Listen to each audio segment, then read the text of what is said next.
Hello, welcome, सत श्री अकाल, आदाब, नमस्कार। आप सबका स्वागत है खेल खेल में के इस नए एपिसोड में। मैं हूं आपका होस्ट और दोस्त सिद्धार्थ महान। हर हफ्ते हम आपके पास लेके आते हैं दुनिया की और स्पेशली देश की टॉप स्पोर्ट्स स्टोरीज, जो कि सिर्फ मैदान तक ही सीमित नहीं रहती हैं। हम आपको दिखाते हैं पर्दे के पीछे कुछ खास लोग जो कि चैंपियंस को तराशते हैं। आज हम मिलेंगे एक ऐसे ही शख्स से जो कि राजस्थान के एक्स रणजी ट्रॉफी प्लेयर भी रहे हैं और इस समय इंडिया की फिजिकली डिसेबल्ड टीम के कोच भी हैं। आज हमें जयपुरिया क्रिकेट एकेडमी, जहां पर रोहित झालानी की वॉचफुल आइज़ के अंडर बहुत सारे यंगस्टर्स ट्रेन करते हैं और आगे जाके बड़े चैंपियन बनने का ख्वाब रखते हैं। आइए मिलते हैं रोहित झालानी से। Rohit, Hi, Siddharth. How are you? I'm Good. Nice meeting you. Congratulations first of all. Thank you very much. Team जीत के आई है, चैंपियंस ट्रॉफी भी जीत हमारी टीम। बिल्कुल हमारी टीम। बिल्कुल। तो सबसे पहले कॉन्ग्रेचुलेशंस। Thank you, मैं सिद्धार्थ। आपसे जानना चाहूँगा फर्स्ट ऑफ ऑल आपका पहला एक्सपीरियंस पर्सनल लेवल पे आपको कैसा महसूस हुआ, और प्लस आपको क्या लगता है इस समय टीम का माहौल कैसा है? डेफिनेटली जीत जो होती है वो खुशी देती है, और when you are representing India और आप जीतते हो कोई भी सीरीज़ या चैम्पियंस ट्रॉफी, कोई भी बड़ा इवेंट, तो definitely give you boost up. और जिस फील्ड में हम लोग काम कर रहे हैं, जिस टीम के साथ हम काम कर रहे हैं, डेफिनेटली हमारी टीम के लिए और हम सब के लिए बहुत बहुत बड़ी बात है।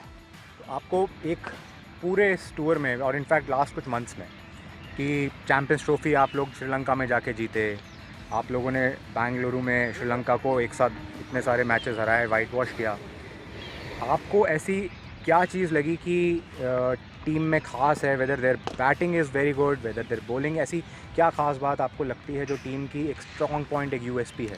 यार they are playing like a team, मतलब जो टीम में बॉन्डिंग है और जो आपस में एक दूसरे को सपोर्ट कर रहे हैं, that is the best part of the team. We got a very balance side, we got very good batsman, we got very good allrounders, we got a very good bowlers, medium pacers and spin allrounder, we got very good medium pacer allrounder also. The team is combined of good players with the good team spirit, and the best part is we are executing the plan. जो भी हम लोग plan बनाते हैं, जो भी हम चीज़ सोचते हैं, वो हम लोग एग्जीक्यूट कर पा रहे हैं। That is the best part of the team. और आपको लग रहा है पिछले कुछ टाइम में एक अवेयरनेस बढ़ रही है फिजिकली डिसेबल्ड टीम की तरफ, एक पूरा एक डिसेबिलिटी के जो अलग अलग जो आयाम है, इस समय 4 बीसीसीआई के अंदर पिलर्स में बिल्कुल पूरी टीम्स आई हुई हैं। आपको लगता है स्पॉन्सरशिप्स के लेवल पे, एक जनरल अवेयरनेस के लेवल पे फ़र्क पड़ा है पिछले कुछ टाइम में? डेफिनेटली। देखिए, मैं बोलूँगा not only cricket, para sports की तरफ भी काफ़ी कुछ अवेयरनेस हुई है। और जब से अपने PM sir mister Modi ji ने जब से पैरा स्पोर्ट्स को दिव्यांग जनों के लिए जो सपोर्ट किया है, उसके बाद से चीज़ें काफ़ी चेंज हो गई हैं। जो हमें पहला स्ट्रगल था वो स्ट्रगल कम हो रहा है, बीसीसीआई हमें बड़ा सपोर्ट कर रहा है। और एक चीज़ मैं सिद्धांत बनाना चाहूँगा, जो ये पहले 4 पिलर हुआ करते थे, इसमें एक और पिलर ऐड हो गया है, that is intellectual and learning disability. अच्छा, तो आने वाले टाइम में आप इनकी भी आप नेशनल टीम देखेंगे। ये क्या है बेसिकली, ये जो आप बता रहे हैं चारों, आप जो डिफरेंशिएट करते हैं, हाँ। इनको आप कैसे डिफरेंशिएट करते हैं? देखिए, क्योंकि जैसे हमने, ये शायद मुझे मालूम होगा, आपको तो पता ही है, हाँ। पर जनरल व्यूअर्स को हमारे को देखिए, बिल्कुल अब तक इससे पहले जो डीसीसीआई के अंडर में ब्लाइंड क्रिकेट थी, व्हीलचेयर क्रिकेट है, डेफ एंड म्यूट क्रिकेट है, और चौथी फिजिकल डिसेबल है। अब 5वीं जो क्रिकेट इंट्रोड्यूस हुई है वो ही है इंटेलेक्चुअल डिसेबिलिटी और लर्निंग डिसेबिलिटी की। हमारे यहाँ अभी ये कंसेप्ट शुरू हुआ है, लेकिन साउथ अफ्रीका, ऑस्ट्रेलिया, इंग्लैंड में काफ़ी अच्छे प्लेयर्स हैं और काफ़ी अच्छे लेवल पर क्रिकेट हो रही है इसकी। और जैसे हम इंग्लैंड जा रहे हैं, इंग्लैंड टूर में जो पेन डिसेबिलिटी है उसमें 6 प्लेयर फिजिकल डिसेबल के होंगे, 6 प्लेयर डेफ एंड म्यूट के होंगे, और 4 प्लेयर हमारी टीम में इंटेलेक्चुअल डिसेबिलिटी के होंगे। और टीम में भी कम से कम 2 से 3 प्लेयर हर डिसेबिलिटी के खिलाने ज़रूरी हैं। तो पैन डिसेबिलिटी में सारी चीज़ें आ रही हैं। और आपको इस पूरे सेटअप में बीसीसीआई का आपने रोल के लिए भी बात करी, बट उस पर मैं थोड़ा सा आपको चाहूँगा आप थोड़ा विस्तार से बताएं। बीसीसीआई का इसमें आपको सपोर्ट करने में, उन टीम्स को सपोर्ट करने में कितना बड़ा हाथ रहा है, उसके कारण कितना एडवांटेज हुआ है पिछले कुछ टाइम में? देखिए, लास्ट ईयर से ही बीसीसीआई ने डीसीसीआई को अपना एफिलिएशन दिया था, और उसके बाद हमारे लिए चीज़ें बहुत कंफर्टेबल हो गई हैं। और उसके लिए पहला इनिशिएटिव जय शाह जी ने ये लिया था कि जो हमारी पहली बायलैटरल सीरीज़ थी फिजिकल डिसेबल की अगेंस्ट इंग्लैंड, वो ऑर्गेनाइज हुई थी अहमदाबाद में। और वी वर क्वाइट फॉर्चुनेट कि हमें नरेंद्र मोदी स्टेडियम में मैच खेलने का मौका मिला था, जो कि इस क्रिकेट के लिए बहुत बड़ी चीज़ थी। क्योंकि इन बच्चों के लिए कि जो 2012 से मैं क्रिकेट को देख रहा हूँ, बच्चे टेनिस बॉल से क्रिकेट शुरू हुई, फिर ग्रेजुअली स्ट्रगल करते करते, और अब लास्ट ईयर बीसीसीआई ने जो सपोर्ट किया, उसके कारण नरेंद्र मोदी स्टेडियम, कुकुबरा बॉलें, क्लोथिंग इंटरनेशनल लेवल की जो इंडिया टीम क्लोथिंग पहन रही है वो पहन रहे हैं, वैसे ही ट्रैवल कर रहे हैं, वही चीज़ें मिल रही हैं जो इंडिया टीम को फैसिलिटी मिल रही है। तो डेफिनेटली ये इन बच्चों के लिए बहुत बड़ा बूस्टअप है। रोहित, मैं आपसे एक दो चीज़ें स्पेसिफिकली आपके जो सपोर्ट स्टाफ है डिसेबिलिटी टीम में उनके बारे में, या जो आपके प्लेयर्स हैं उनका कैलिबर, क्या आपको ऐसा लगता है कि उनका टैलेंट आप कैसे नापते हैं? क्या वो मेन प्लेयर्स जो बिना डिसेबिलिटी के क्रिकेट खेल रहे हैं उनके साथ वो compete कर सकते हैं, या उनके साथ वो ट्रेन करते हैं? उनका कितना टैलेंट आपको विजिबल आता है? नहीं, बिल्कुल। देखिए, क्रिकेट सेंस वाली बात है। जैसे मैं अपने स्टार्ट में देखूँ तो रवि पाटिल ऑलरेडी मुंबई में एक एकेडमी में काम कर रहे हैं जी। और इवन अभी आपने आयुष मात्रे का नाम सुना होगा, जो CSK में ऐड हुए हैं, वो उन्हीं की, हाँ बिल्कुल, उन्हीं की एकेडमी के हैं। फिर चंदू हैं जो हैदराबाद में एक एकेडमी में कोचिंग कर रहे हैं। उसके बाद इकबाल बालोतरा में अपनी एकेडमी चला रहे हैं। जसवंत हैं जो राजस्थानी कप्तान भी हैं डिसेबल टीम के, अच्छा, वो भी एकेडमी से जुड़े हुए हैं, कोचिंग में हैं। तो ऐसा कुछ नहीं है कि जो इनकी डिसेबिलिटी है उसके कारण ये लोग कोचिंग नहीं कर सकते, या वो सेंस नहीं है। मेन चीज़ है सेंस वाली बात, और क्रिकेटिंग सेंस और नॉलेज इन बच्चों का इक्वली अच्छा है और ये अच्छा काम कर रहे हैं। और जैसे मैंने बताया, आने वाले टाइम में हम लोग NC के साथ जो कोर्सेज करने वाले हैं उससे बिल्कुल तो उसके बाद डेफिनेटली इनको जो बेसिक नॉलेज है वो मिलती है, तो ये अपने उसके साथ में ये इसमें काफ़ी जस्टिफाई करेंगे अपने कोचिंग को। एक मैंने प्लेयर के बारे में सुना है जो गुजरात टाइटंस को भी जाके आपके शायद फील्डिंग कोच, बिल्कुल, रोहित शर्मा हमारे फील्डिंग कोच थे और थ्रोअर भी थे। अभी वो गुजरात टाइटंस के साथ में एज ए थ्रोअर जुड़े हुए हैं और काफ़ी अच्छा काम कर रहे हैं। तो कई नाम ऐसे हैं जो आगे भी निकल के काम कर रहे हैं, जैसे राम जी हमारे जो स्ट्रेंथ एंड कंडीशनिंग कोच हैं, वो NCA में काफ़ी साल काम करे हुए हैं, राजस्थान रंजी ट्रॉफी टीम के साथ काम कर रहे हैं। तो लोग कैपेबल हैं उस काम को करने के लिए। आपका पर्सनल लेवल पे जब आपने क्रिकेट चालू करी, वो क्या मोटिवेशन था? ऐसा क्या था आपको था कि बस मुझे क्रिकेट ही खेलना है, मुझे प्रोफेशनली आगे जाके क्रिकेटर बनना है? मैं उस जर्नी की तरफ भी एक सबको ले जाना चाहूँगा कि कितने अच्छे और एक अच्छे टॉप लेवल के क्रिकेटर रहे हैं रोहित झलानी। उनकी जर्नी से भी कितना कुछ सबको सीखने को मिलेगा। रोहित, आप स्टार्ट कैसे किया आपने क्रिकेट को, और हाई लेवल पे आपका ये कैसा, जब सपना आपका कब ये आपके दिमाग में क्लियर हुआ कि यही मैं अपनी लाइफ में एक प्रोफेशनल गोल बनाना चाहता हूँ? सिद्धार्थ, देखिए, मैं इसका बहुत बड़ा शुक्रिया मेरे स्कूल का अदा करना चाहूँगा। मैं सेंट्रल स्कूल से पास आउट हूँ और हमारे स्कूल में स्पोर्ट्स का माहौल बहुत अच्छा था। और मैं पहले हॉकी खेलता था। स्कूल में तो सारे स्पोर्ट्स खेलता था, पर मैं हॉकी में नेशनल्स किया, SJFI किया, इंडिया कैंप किया। तो स्पोर्ट्स का कीड़ा शुरू से था। स्कूल में फुटबॉल खेलना, सारे स्पोर्ट्स में इन्वॉल्वमेंट होता था। 10th में घर वालों ने स्पोर्ट्स बंद करवा दिया कि भाई पढ़ाई में फोकस करो, 10 बड़ी इंपॉर्टेंट क्लास है। तो एज़ यूजुअल 10th में पढ़ाई में फोकस किया, अच्छा किया, साइंस मैथ्स ऑप्ट किए। पर 11th में समाओ स्कूल में इंटर स्कूल चल रहा था, तो कोई कीपर नहीं आया। तो सर का मालूम था भाई स्पोर्ट्स में मैं अच्छा हूँ, मुझे बुलाया भाई आज कीपर नहीं है तो मैच खेल। हम वो मैच जीत गए, हम टूर्नामेंट जीत गए। उसके बाद रीजनल्स खेलने गए, वहाँ जीत गए। नेशनल की टीम में मेरा नाम आ गया। तो सर ने मुझे बोला तू प्रैक्टिस शुरू कर, तू अब क्रिकेट खेल। सर ने बोला समाओ आई फील कि तू स्पोर्ट्स के लिए बना है, तो पढ़ाई के लिए नहीं बना। तो पापा को जानते थे, सर ने पापा से बात करी, पापा ने भी हाँ करी। फिर मैंने जयपुर क्लब ज्वाइन किया, संजय व्यास सर मास्टर के पास मैंने अपनी कोचिंग शुरू करी और ग्रेजुअली इंटरेस्ट बढ़ता रहा और स्पोर्ट्स में आ गया। पापा ने बड़ा सपोर्ट किया। पापा ने बोला भाई जो भी करना है वो अपने मन से करना है, बेस्ट देना है। तो साइंस मैथ्स लेके उसके बाद क्रिकेट में आ गए और क्रिकेट एंजॉय किया। हाँ, लेकिन वो मेरे लिए बड़ा टर्निंग पॉइंट रहा। जैसे हम लोग बोलते हैं कि वो करो जो मन करे, और मुझे इतना सपोर्ट मेरा पेरेंट्स या पापा मम्मी का कि मैंने वही किया जो मैं करना चाहता था। पर आपका वो जंप कब आया कि जब आपको ये खुद को महसूस हो गया कि खेलना तो सब चाहते हैं, कई बार पेरेंट्स भी पुश कर देते हैं, आपको खुद कब लगा कि अब मैं उस लेवल पे आ गया हूँ? जब आप रणजी ट्रॉफी के आपको एकदम ऑलमोस्ट ब्रेक कर रहे थे, या आपको खुद को किसी सीनियर ने बताया कि यार अब तुम ऑलमोस्ट देयर, आपको उसी जगह हम ले लेंगे? बिल्कुल। ऐसा कब वो फेज? सिद्धार्थ, मैंने जैसे बोला कि टर्निंग पॉइंट था मेरा जयपुर क्लब ज्वाइन करना। अच्छा।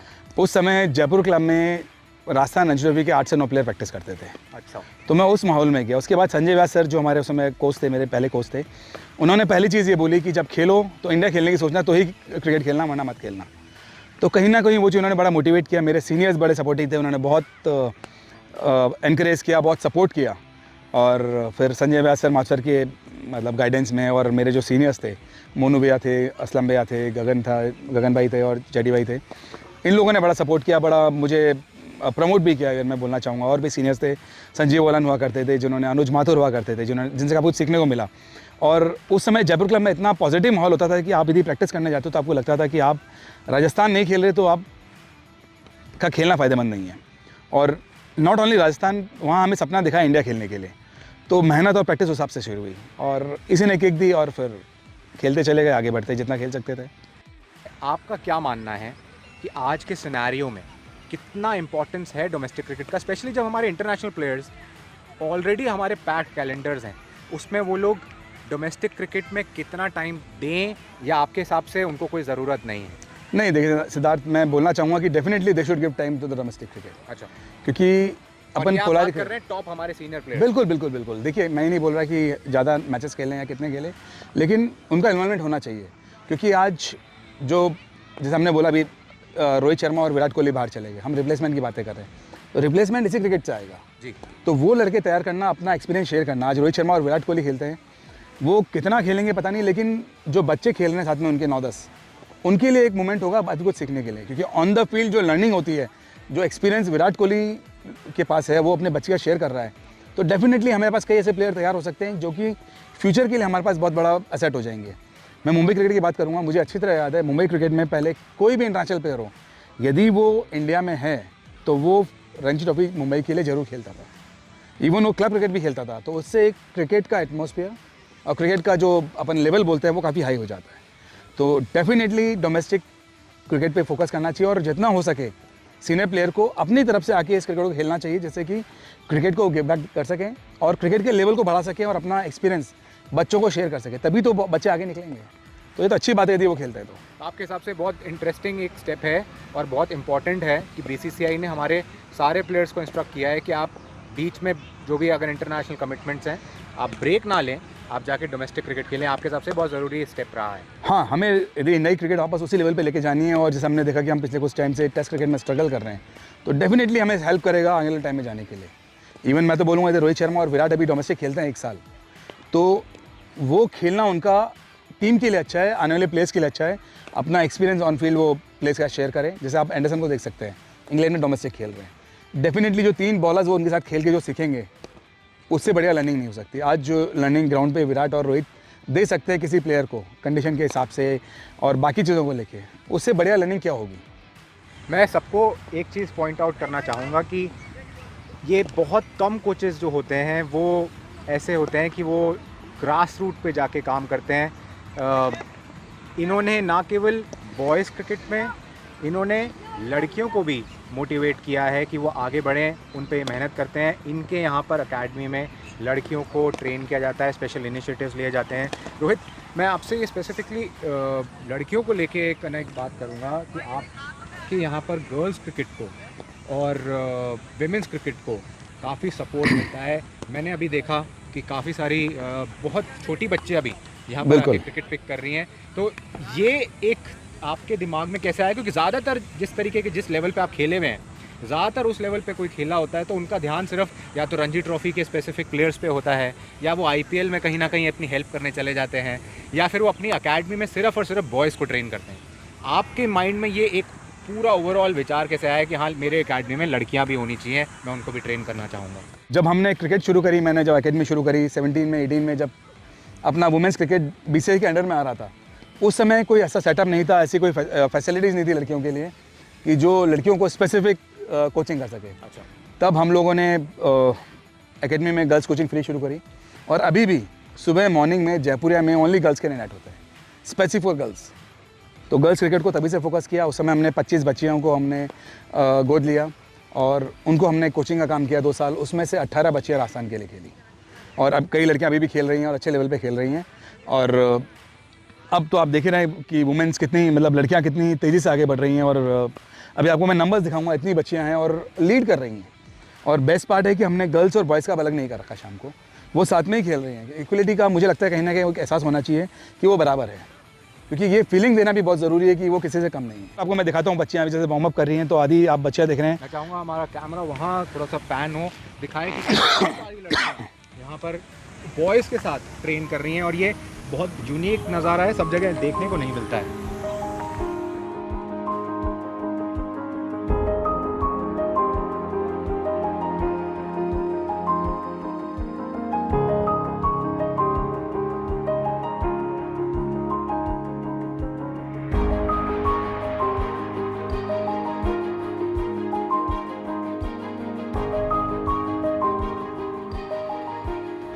रोहित, मैं देख रहा हूँ कि काफ़ी सारी लड़कियाँ आपके यहाँ पर ट्रेन कर रही हैं। आप बता ही रहे थे कि कितनी सारी लड़कियाँ आपके यहाँ आती हैं और सब लड़के लड़कियाँ एक साथ ट्रेन करते हैं, कोई बहुत डिस्टिंक्शन नहीं है।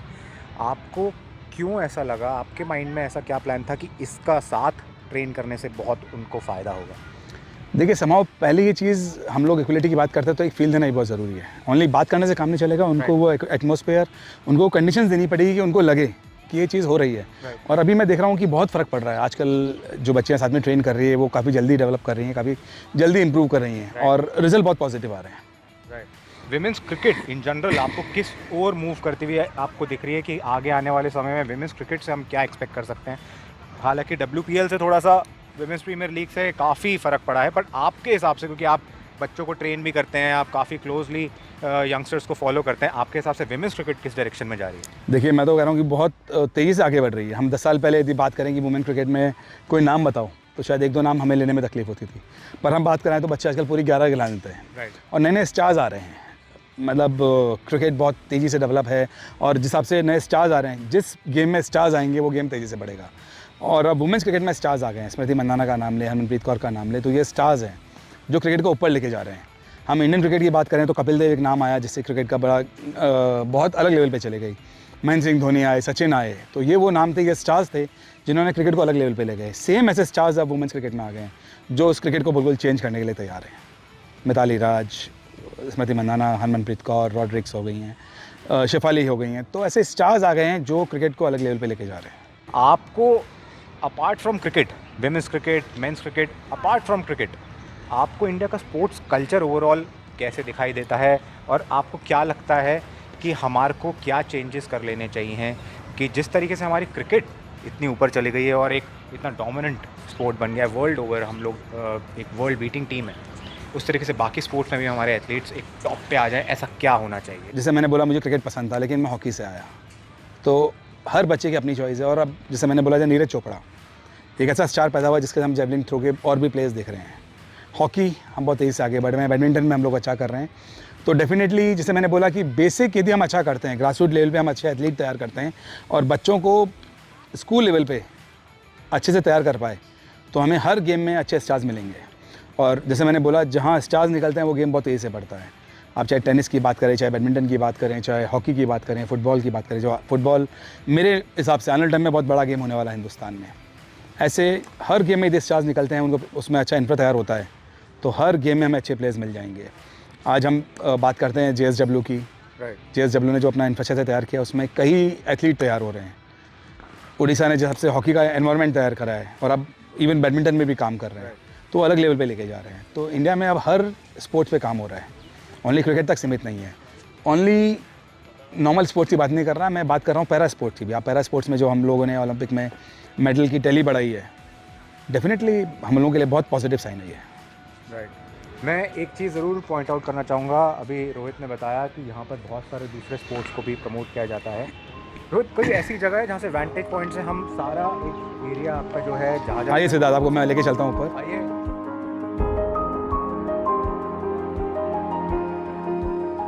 ये देखिए, ये हमारा पवेलियन है जहाँ से आपको सारे गेम का एक बेसिक आइडिया लग जाएगा। हम लोग बात करते हैं ग्राउंड तो आपको दिख ही रहा है, बच्चे दिख रहे हैं, एकेडमी क्रिकेट की जो है। उसके अलावा उधर बास्केटबॉल के 2 कोर्ट हैं जो इंटरनेशनल नॉर्म के हिसाब से लाइट्स वगैरह सब कुछ है। Then you can see football ground there, और ये 2 वॉलीबॉल के कोर्ट बन रहे हैं अभी। ग्रेजुअली हम लोग जिम लेके आ रहे हैं, योगा सेटअप लेके आ रहे हैं और भी स्पोर्ट्स लाने का है। इंडियन स्पोर्ट्स आपको आगे आने वाले समय में क्या दिखता है, कितना आगे जाएगा और ग्रासरूट लेवल पे कितना काम हो रहा है? देखिए डेफिनेटली मैं पिछले 5-6 साल की बात करूं तो हिंदुस्तान में स्पोर्ट्स इंफ्रा में बहुत काम हुआ है। हमारे यहाँ जो लीग शुरू हुई है उससे कंपटीशन बढ़ रहा है, हम बाहर के प्लेयर्स बना के खेल रहे हैं जिससे कि हम लोग उनके लेवल को कम्पीट कर सकें, उनसे हम लोग सीख सकें और गेम के स्टैंडर्ड को ऊपर लेके जा सकें। तो काफ़ी अच्छा हो रहा है और मुझे पूरी उम्मीद है कि आने वाले 5 साल में हिंदुस्तान का हर स्पोर्ट्स का लेवल अलग तरीके का होगा। हम आजकल जैसे बॉक्सिंग की एकेडमीज़ देख रहे हैं, हम लोग एथलेटिक्स की एकेडमी देख रहे हैं, हम लोग वॉलीबॉल की एकेडमी आजकल प्राइवेट देख रहे हैं। इन एकेडमीज़ का प्राइवेट आना दैट मीन्स कि आजकल बच्चे उस तरफ बढ़ रहे हैं। इस पूरे माहौल में आप नए जो बिल्कुल अभी क्रिकेट है चाहे कोई दूसरा स्पोर्ट पिकअप कर रहे हैं बच्चे जो हैं, वो यंगस्टर्स जो इस समय पे हैं, आप अपने एक्सपीरियंस से उनको क्या एक as a mentor your even as somebody who is seen the sport at a professional level and at the top level, आप उनको क्या सलाह देंगे किस तरीके से उनको अपने करियर में एडवांसमेंट करनी चाहिए या उनका माइंडसेट क्या होना चाहिए? देखिए, जैसे मैंने बोला कि जब मैंने एकेडमी ज्वाइन की थी तो मुझे सर ने बोला था कि यदि इंडिया खेलना का सपना तुम्हारे पास नहीं है तो क्रिकेट खेलना बेस्ट है।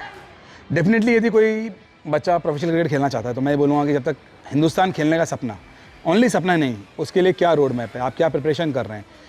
सपना देखना अपनी जगह और उसके लिए तैयारी आप कितनी कर रहे हैं ईमानदारी से। यदि वो सही हो रही है और सही तरीके से आप कर रहे हैं तो आप जस्टिफाई कर रहे हैं। वो सपना होना चाहिए और तैयारी बिल्कुल उस हिसाब से होनी चाहिए। कितना आप खेलते हैं नहीं खेलते वो बात की बात होती है, लेकिन तैयारी हरदम आपकी ऐसी होनी चाहिए कि आपको टॉप लेवल पे खेलना है और कॉम्पीट करना है। और मैं ओनली क्रिकेट की बात नहीं कर रहा, मैं हर स्पोर्ट्स की बातें करूँगा कि आप तैयारी 100% दीजिए। जैसे अपन बोलते हैं कि एंड ऑफ द डे जब आप शाम को घर जाएँ तो आपको ये फील होना चाहिए कि मैंने अपना 120% दिया है, मैंने अपना बेस्ट करा है और मैंने डेफिनेटली डेली कुछ ना कुछ लर्न किया है। यदि आप डेली अपना लर्निंग प्रोसेस चालू रखते हैं और कुछ ना कुछ नया सीखते हैं तो वो आपको हर बार नए लेवल पे लेके जाएगा। तो लर्निंग आपकी चालू रहनी चाहिए, आप में जज्बा टॉप लेवल पे खेलने का होना चाहिए, मेहनत और प्रिपरेशन बिल्कुल वैसी होनी चाहिए जो आप सपना देख रहे हैं। I will wish you all the very best आपकी एकेडमी के लिए। Thank you, not Siddharth. Just cricket यहाँ पर फ्लरिश करे, बाकी स्पोर्ट्स भी आगे बढ़े और चाहेंगे कि आप खुद as a coach, as a mentor बहुत आगे बढ़ें और हमारे बच्चों को आगे और गाइडेंस दें। Thank you you very so much. Much for Thank you. Time. Thank you so much. तो ये था इस हफ्ते का खेल खेल में का स्पेशल एपिसोड। उम्मीद है आपको मज़ा आया होगा। आगे आने वाले एपिसोड्स में भी हम ऐसे ही एमिनेंट गेस्ट को आपके लिए लेके आते रहेंगे। आप हमारे special digital segment sports time machine से भी जुड़िए, जिसमें हम 1 मिनट में हर रोज़ हर शाम स्पेशल इंटरेस्टिंग कहानियाँ लेके आते हैं। अगले हफ्ते हम फिर मिलेंगे। अपना ध्यान रखें और देखते रहें खेल खेल में विद सिद्धार्थ महान।